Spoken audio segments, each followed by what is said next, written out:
just going to be selecting some random stories from the recently published page that catch my eye.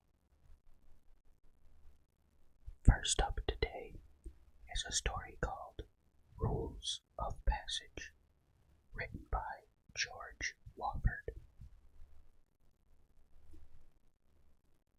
My apartment was exactly what you'd expect from a cop who spent more time at the precinct than at home.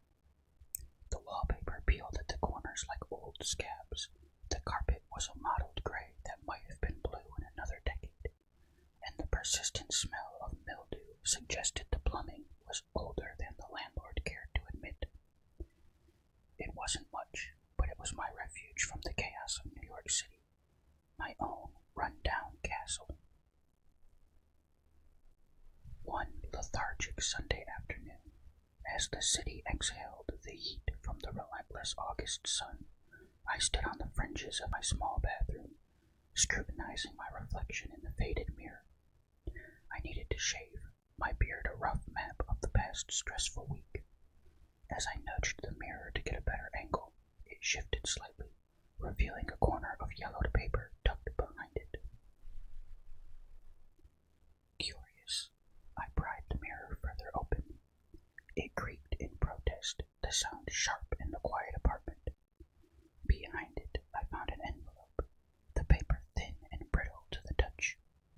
Written on the front in a hurried scrawl was, Rules of Passage. My brow furrowed.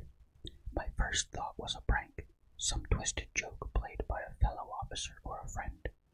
But as I sliced the envelope open and unfolded the letter inside, the list of rules I found was anything but ordinary.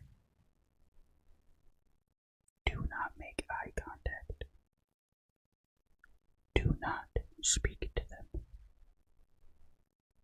Never carry more than can fit in your pockets. Do not take what is not dropped. Ignore all pleas for help. Do not eat or drink anything. Avoid the man in the conductor's uniform. Never go beyond the last platform. Never board the train. If you wish to leave, you must jump in front of the train. I read through the list twice, then a third time. My initial reaction was disbelief mixed with an uneasy chuckle. It had to be a joke, a bizarre, detailed, and somewhat macabre joke, but a joke nonetheless. I imagined my buddy Rick's laughter when I'd confessed to being spooked, the precinct's break room echoing with hoots and hollers. Shaking my head, I placed the letter on the bathroom counter, my detective's mind idly noting the lack of dust around the mirror. It was odd, given the general neglect of my cleaning habits. The rules themselves were nonsensical, yet oddly specific. Avoid the man in the conductor's uniform. Never board the train. It read like a bad movie script. The practical part of me wanted to crumple the paper up and forget it ever existed. Yet something nagged at me, a whisper of curiosity, or perhaps the echo of instinct honed by years on the force, telling me not to dismiss it outright. With a resigned sigh, I tucked the letter into my jacket pocket, figuring it might make for an amusing story to share with Rick the next day. As I reset the mirror, my reflection staring back at me seemed to carry a hint of caution, as if the tired eyes looking back at me also whispered, "Be careful." I left the bathroom, the letter's words echoing in my mind. It was just a prank, I reassured myself. But as the city outside buzzed and the shadows in my apartment deepened with the setting sun, the list of rules felt more like a warning than a joke. And deep down, as the evening crept over New York, I couldn't shake the feeling that my life had just taken a turn. A week had passed since I discovered the bizarre list of rules behind my bathroom mirror. Each day, the letter's presence gnawed at me, an itch in the back of my mind that wouldn't subside. The rules haunted my thoughts, whispering through my daily routines, disturbing my sleep. Finally, unable to quell my growing obsession, I decided to investigate. It was late, the kind of late that blanketed the city in a deep, uneasy quiet. I stood before my bathroom mirror, the letter in hand, rereading each rule as if trying to decode a secret message hidden in plain sight. With a deep inhale, I gripped the edges of the mirror and pulled. The mirror gave way with a groan, revealing not just the wall behind, but an opening, a dark, elongated tunnel that seemed to stretch into an impossible nothingness. Curiosity, sharp and demanding, overtook my hesitation. Flashlight in hand, I stepped into the tunnel. The air was cool and damp, the walls rough and encrusted with what looked like centuries of crime. I walked for what felt like miles, the beam of my flashlight a small, brave spot of light against the overwhelming dark. Suddenly, the tunnel ended, and I stepped out onto a platform. I blinked in astonishment. Before me lay a subway station, seemingly ripped from the 1940s. It was perfectly preserved, as if it were still in use. Advertisements for victory bonds adorned the walls, and the scent of old, dry wood mixed with a faint trace of tobacco smoke hung in the air. My footsteps echoed on the stone platform as I moved cautiously forward. The station was eerily quiet. No announcements, no clattering of trains. Then I saw them. People, or rather, figures that resembled people, each dressed in period attire, their faces blurred and indistinct, going about their business as if it wasn't there, as if I wasn't there. I remembered the first rule: do not make eye contact. Lowering my gaze, I observed them from the corners of my eyes. They didn't speak or interact with me. They seemed completely unaware of my presence, phantoms of a bygone era caught in a loop of routine. A sudden chill made me shiver, and I pulled my jacket tighter around me. As I ventured deeper into the station, I recalled the second rule: do not speak to them. I bit my tongue as a spectral old man nearly bumped into me, muttering apologies to no one as he shuffled past, newspaper under arm. My attention then shifted as a figure distinct from the rest paced the platform. It was a man in a conductor's uniform, his face harsh and creased with what looked like perpetual anger. The uniform was impeccable, the buttons polished to a shine, and his cap pulled low over his brow. As I watched, the conductor stopped and surveyed the platform with a scowl, his eyes seeming to look right through the spectral passengers. I kept my distance, observing the conductor's routine, noting his paths and stops. The longer I stayed, the more the place felt suffocating, a strange pressure building in my ears. Remembering the final rule, I knew it was time to leave. I couldn't risk getting trapped here.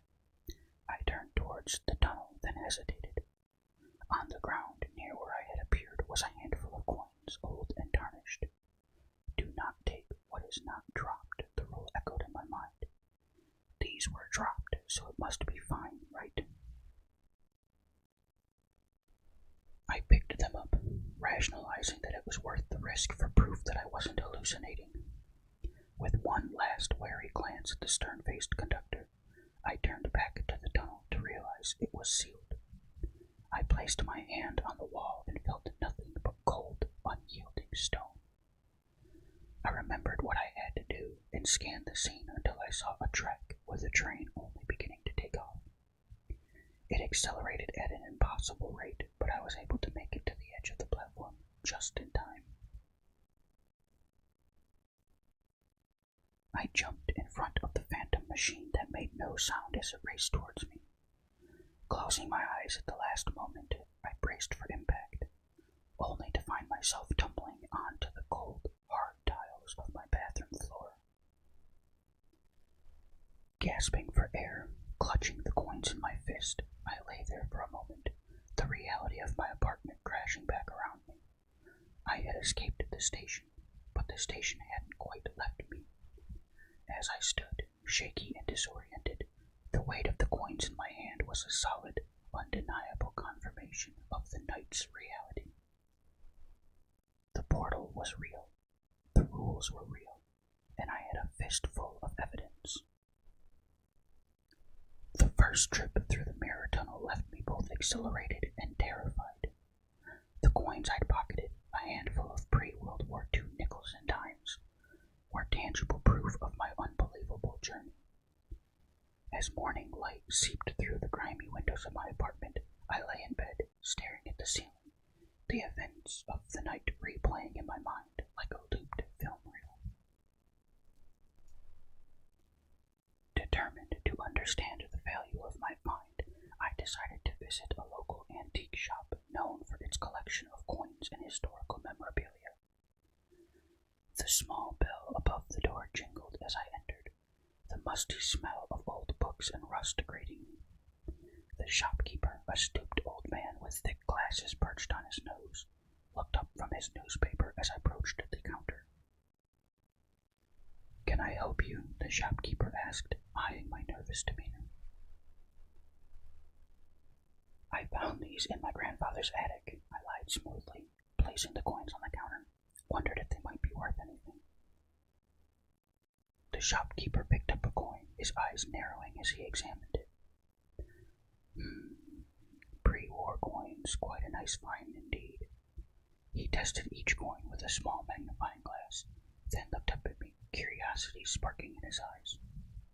"Not something you see every day. Where did you say you found them?"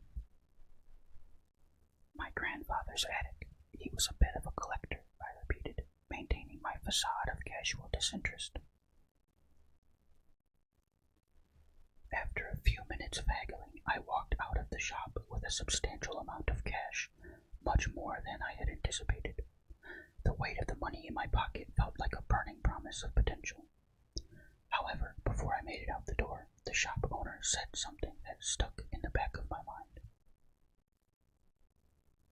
"A word of caution," the shopkeeper said, his voice low and urgent. "The treasures of the past often come with a price. Be sure you're willing to pay it." Fueled by success, my visits to the station became more frequent. Each journey through the tunnel was a calculated risk, but the temptation of easy wealth was too strong to resist. I followed the rules meticulously, never making eye contact, never speaking to the spectral passengers, and always avoiding the conductor. My collection grew, old bills, more coins, even a few historical trinkets small enough to fit in my pockets. But with the increasing visits, my behavior at work began to change. I was distracted, my thoughts constantly wandering to my next trip through the mirror. My colleagues took notice, especially when I started showing up with new watches and unexplained cash. Rumors started, whispers of evidence tampering, or worse. Rick Dalton, a fellow detective and supposed friend, confronted me one day in the locker room.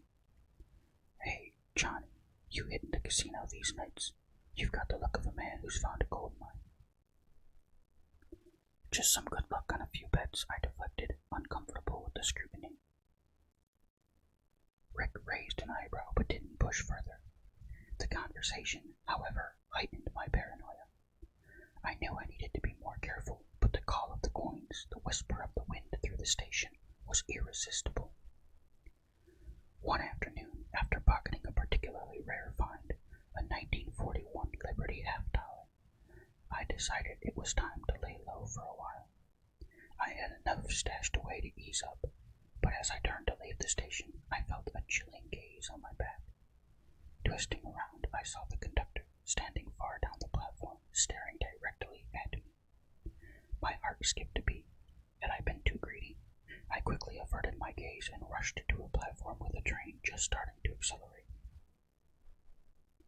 Jumping in front of the approaching train, I braced for the now familiar jolt, only to awaken in my bed, sweating and shaking.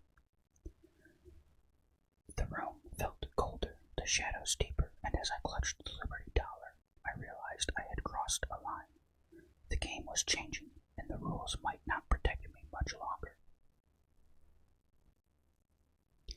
The precinct was bustling, the air thick with the usual blend of coffee, anxiety, and determination.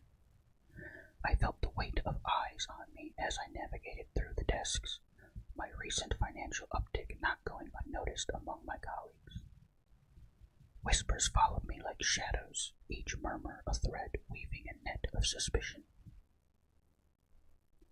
Rick Dalton finally cornered me near the water cooler, his expression a mix of concern and curiosity. "John, can we talk?" he asked, nodding towards the empty interrogation room. Inside, the room felt colder than usual, the stark light highlighting the seriousness on Rick's face. "It's about these sudden gains of yours, John. People are talking. They're saying you might be into something. Off the books." My stomach tightened. I'd known this conversation was coming, yet it did little to ease the sting. "Rick, it's nothing shady, I swear." Rick raised an eyebrow, unconvinced. "Then explain it to me. Make me believe it, because right now it looks bad, man." I hesitated, the secrets of the mirror and the station heavy on my tongue. I'd kept it all so close, but Rick's trustful eyes, the history we shared, all demanded the truth. "It's complicated, more than you can imagine," I started, my voice low, "but I'll show you. Both of you," I added, noticing Lucy Grant hovering near the door, her intuition clearly piqued. Later that evening, under the guise of casual beers, I led Rick and Lucy into my dimly lit apartment. The mirror, once just a reflective surface, now felt like the gateway to pandemonium. "Before I show you, you need to promise me. Whatever you see, whatever you hear, you keep it between us, and follow my rules strictly," I instructed, my tone grave. Lucy, ever the skeptic, crossed her arms. "You're freaking me out, John." Rick clapped me on the back with a half-hearted chuckle. "Lead the way, officer." I pulled the mirror aside, revealing the dark, elongated tunnel behind it. Rick's chuckle died in his throat, his eyes widening in disbelief, while Lucy let out a low whistle. "Holy hell, John, what is this?" Rick stepped closer, his detective instincts kicking in, examining the edges of the depth. "It's a tunnel to another time, another place." "Sounds crazy, but that's the best way I can explain it," I said, stepping into the darkness to demonstrate. Hesitant yet intrigued, Rick and Lucy followed. The walk through the tunnel was quiet, the air thick with anticipation, and the cool dampness of the unseen world around us. Emerging onto the platform of the station, we were each hit by the authenticity of the scene. The smell of coal and old wood, the sound of distant trains, the murmur of spectral passengers in period attire, all of it was overwhelming. "This is unbelievable," Lucy murmured, her previous skepticism vanished, replaced by awe and a hint of fear. "It's like we've stepped into the past." I reiterated the rules. No eye contact, no speaking to the passengers, take only what is dropped, and most importantly, never board the train or go beyond the last platform. When it's time to go, jump in front of a train. "Why all the rules?" Rick asked, scanning the bustling ghosts of the past. "They're not just for show. I don't know what happens if you break them, but I promise you it's nothing good," I emphasized, watching a porter pass by with a cart of luggage. We moved cautiously along the platform, the spectral figures brushing past us, each locked in their own silent world. The temptation to interact was palpable, but my stern reminder of the rules echoed in our minds. As we turned to leave, a glint of silver caught my eye, an old coin lying just beside the tracks. I picked it up, showing it to Rick and Lucy. Everything here is real from back then, and it's valuable, but we must be careful. We spent a few minutes wandering around, collecting oddities off the floor. When we were all ready, with a nod, we jumped down on the tracks and let the blinding light race towards us. Moments later, we came to on the bathroom floor, followed by several minutes of silence. What now? Lucy asked, the reality of our discovery settling in. Now, we decide what to do next, I said, knowing well that the temptation of the station, its dangers cloaked in allure, would test us all. Weeks passed as Rick, Lucy, and I regularly visited the station, our pockets growing heavier with each visit. The temptation of wealth overshadowed the dangers, the rules becoming more of a guideline than a lifeline. It was a late summer evening when we found ourselves once again on the familiar platform, the air thick with anticipation and the musty scent of the past. Lucy, her eyes gleaming with a dangerous curiosity, pulled Rick aside as I rummaged through a pile of abandoned suitcases. I want to try something, she whispered, her voice barely audible over the distant rumble of trains. Before Rick could protest, Lucy approached one of the spectral passengers, a woman in a faded, flowery dress, her face a blur of muted features. With deft fingers, Lucy slipped the woman's necklace off and into her pocket, a victorious grin spreading across her face. But as she turned to Rick, her triumph faltered at his expression of pure, unadulterated horror. Confused, Lucy spun back to the woman, only to find herself staring into a face now hauntingly clear, mascara-stained tears streaking down her cheeks. "Help me," the woman pleaded, her voice a chilling whisper. I'm sorry, Lucy stammered, her words swallowed by the sudden deafening silence that descended upon the station. I, realizing the unfolding catastrophe, could only watch as every spectral figure turned towards Lucy, their faces contorted in a collective rage. "I'm sorry, I didn't mean to," Lucy whimpered, her voice small and broken as the ghostly crowd advanced, their hands outstretched, grasping, tearing. In the distance, the conductor's eyes blazed with a fury that burned through the very fabric of reality. Lucy's screams echoed through the station as the vengeful specters descended upon her, their incorporeal forms suddenly all too solid, all too violent. Rick, his mind reeling, stumbled back towards the tracks, his voice cracking as he yelled to me, "We need to leave, now!"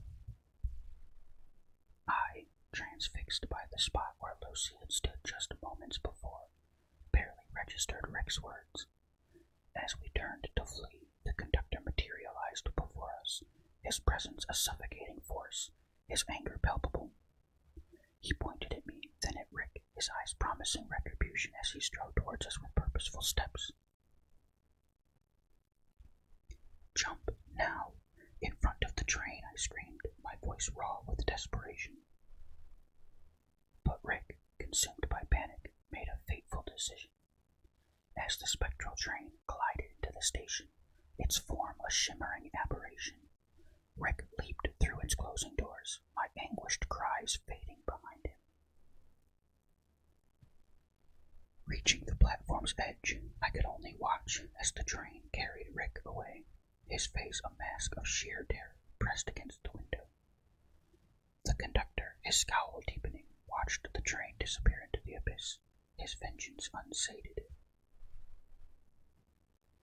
With a pounding heart and ragged breaths, I steeled myself for the inevitable. As the next train approached, I closed my eyes, whispered apologies to my fallen friends, and jumped. My hands shook as I stared at the blank wall where the hole once was.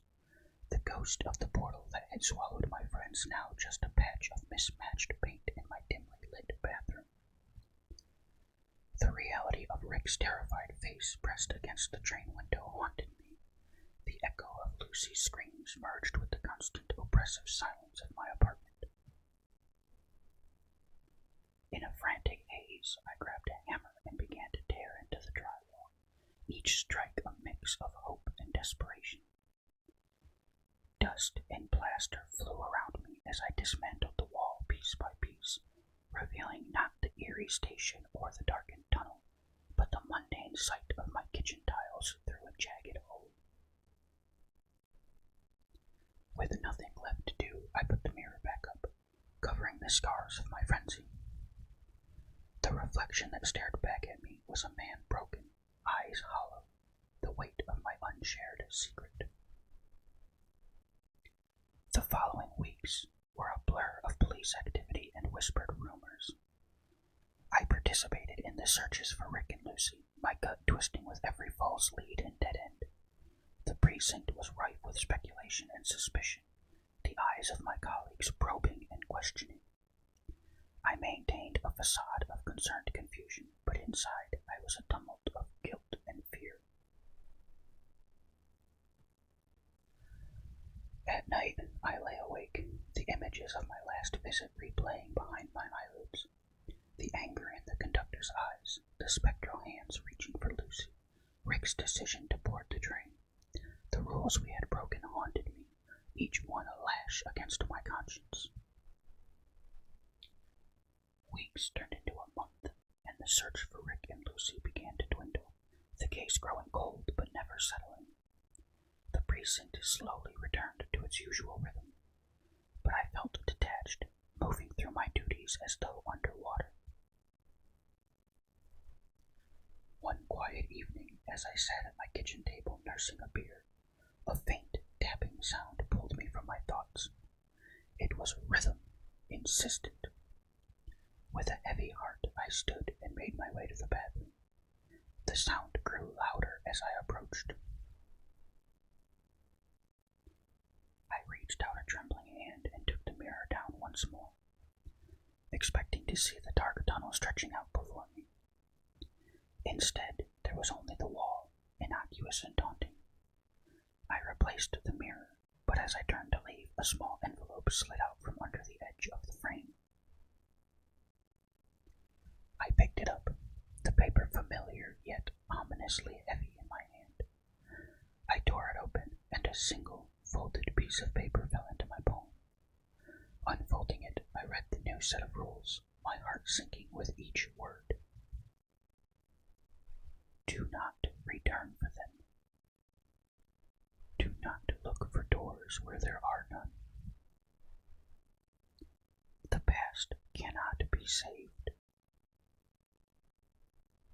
Remember them as they were. Okay, that is the end of Rules of Passage. I hope you enjoyed it. Up next, I will be reading Daisy, written by Sean M. Essler.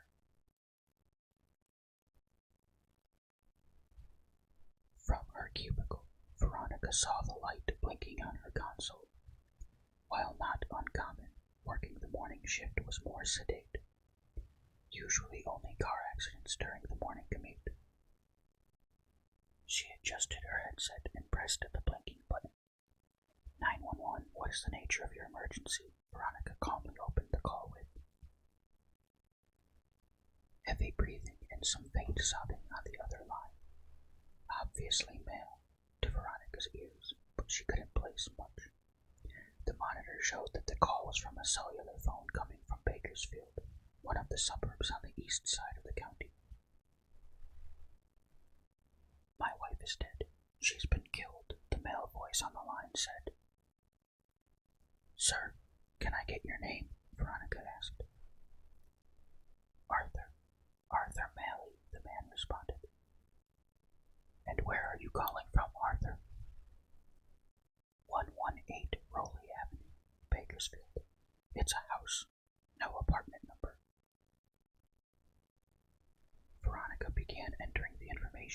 system. Police, fire, and ambulance all within a 5-minute hike. She entered in the 1025 data she just received. As she continued the conversation, Veronica watched the closest scene depart on her screen. Is there anyone else in the house right now? No. I mean, I have a bunny outside in the coop. Does anyone else live in the house besides you and your wife? It's just us. Our daughter is grown. Arthur, where is your wife now? Is she breathing? She's in my arms, on the floor. I know she's dead. You need to send the police right now. Sir, I have already alerted police, fire, and ambulance. They're on the way. Please answer my questions. You said that your wife was killed. Is the killer still in the house? We need help. I need the police, Arthur responded. Veronica almost broke character as Arthur not responding to the question properly means she had to repeat herself. But she remembered the dude just lost his wife, probably right in front of him, so she resumed speaking with respect and empathy. It was not something she was trained to do, and not something she heard her fellow colleagues employ. She had just made the conscious decision to be kind to the citizens calling in, as they are frequently having the worst day of their life.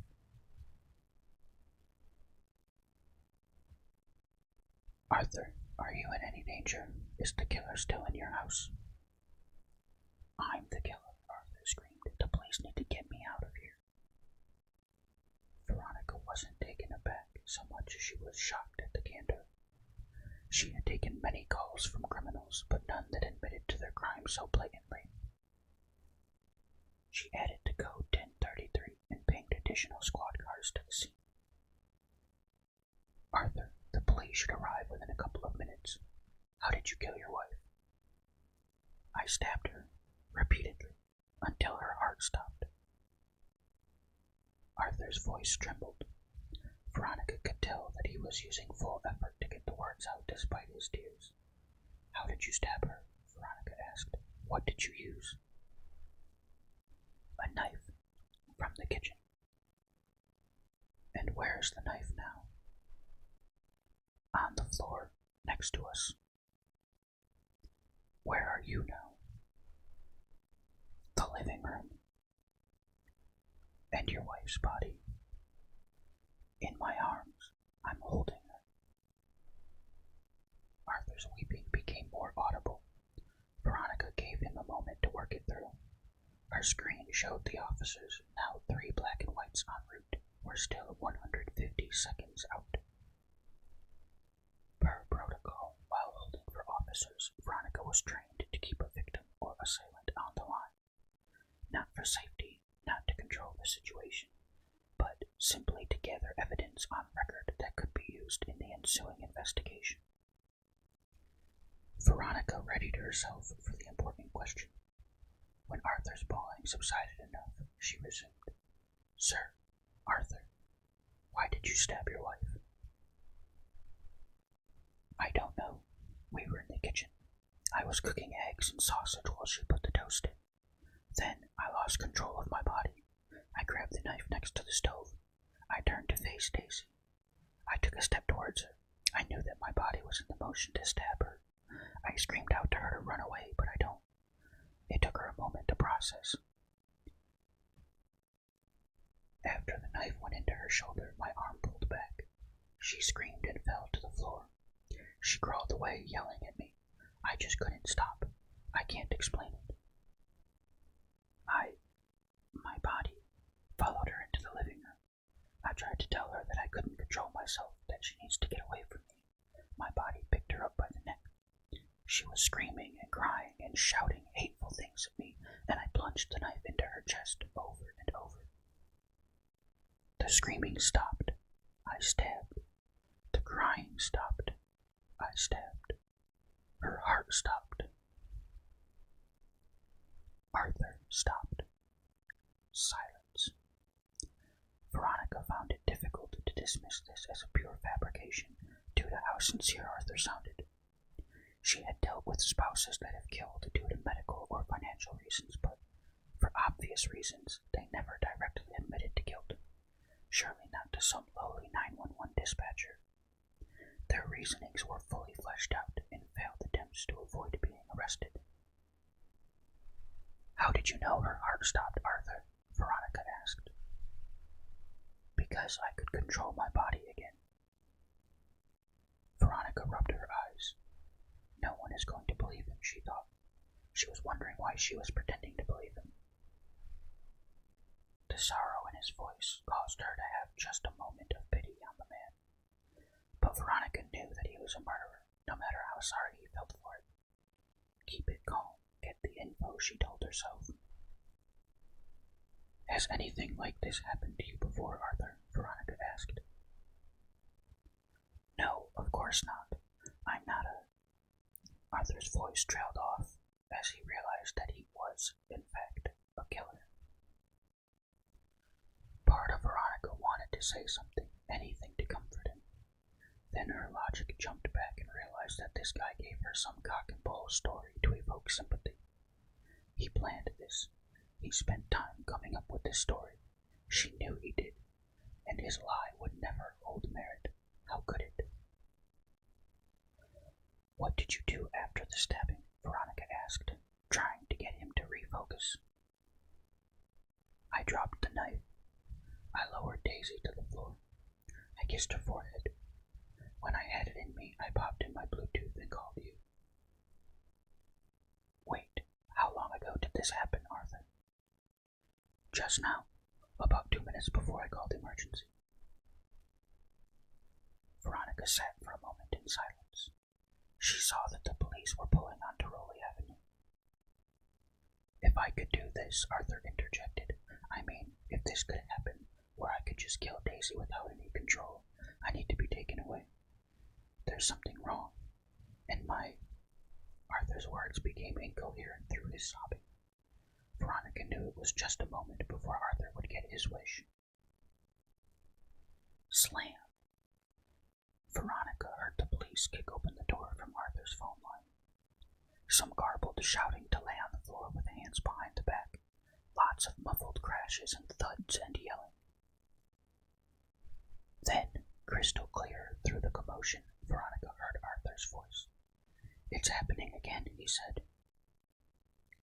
This was followed by a barrage of commands to get on the floor, to listen, to obey, to drop the knife. "Shoot me," Arthur commanded. "Arthur, shut up," Veronica yelled. "Do what the officers are telling you." "I can't. Shoot me. I'm not in control." Veronica listened to the gunfire on the other line. She estimated around 25 shots in total. Then silence. The brief moment of quiet was broken by a scream. Officer down, Veronica heard. "Run, all of you run. Get out of here," she heard Arthur shout. "I can't stop." Muffled commands from the officers. Another scream, more gunshots. Then the line cut out. Veronica took off her headset.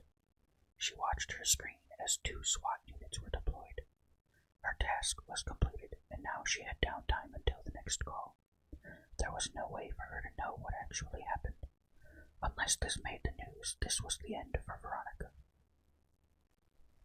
Veronica sat back and wondered if Arthur had shut off the stove. She wondered if his bunny would be okay.